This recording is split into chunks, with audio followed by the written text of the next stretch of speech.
Hello busy buddies. హాస్పిటల్లో నేను duty డాక్టర్గా వర్క్ నేర్చుకోవడానికి జాయిన్ అయ్యి 5 months అయిపోయింది. ఎలా అయిపోయిందో కూడా తెలియదు. ఇప్పుడు మానేసినాక ఆలోచించుకుంటే నాకు ఇన్ని మెమరీస్ ఉన్నాయా అనిపించింది. అందరూ మెమరీస్ ని క్రియేట్ చేయాలి, ఎంజాయ్ చేయాలి, ఏదో ఉండాలి అనుకుంటారు. కానీ నిజానికి మెమరీస్ ఆటోమేటిక్ గా వాటంతరికి అవే క్రియేట్ అయిపోతాయి. నిజానికి ప్రతి మూమెంట్ ని మనం ఫీల్ అయ్యి ఎంజాయ్ చేస్తే చాలు. ప్రత్యేకంగా దానికోసం ఏది మనం నిర్ణయించుకోవాల్సిన అవసరం లేదు. అంటే మనం ఎక్స్పెక్ట్ చేసినట్టు ఏముండదుగా.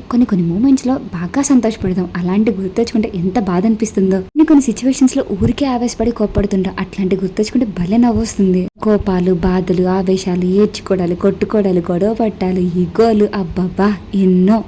నాకున్నంత వరకే. వన్స్ బయటకు వచ్చినాక అవన్నీ గుర్తొచ్చుకుంటే అబ్బా ఇంత చిన్న విషయానికి మనం బాధపడింది, ఇంత చిన్న విషయానికి మనం గొడవ పడింది అనిపిస్తుంది కదా. లైఫ్ లో మనం ఏది ఎక్స్పెక్ట్ చేయకుండా కాలంతో పాటు మూవ్ ఆన్ అయిపోతే చాలు. ప్రతి మూమెంట్ ఒక మెమరీనే. నేను నేర్చుకున్న లెసన్ అయితే ఇదే. ఇంకా హాస్పిటల్ విషయానికి వస్తే అమ్మో ఏటైపోతుందో వెళ్ళాలని బాధ. అదే మార్నింగ్ అయితే అమ్మో ఇంకా ఏటైపోయింది, ఇంకా ఇక్కడే ఉందని, టైం అవుతుంది కాలేజ్కి వెళ్ళాలని ఇంకో బాధ.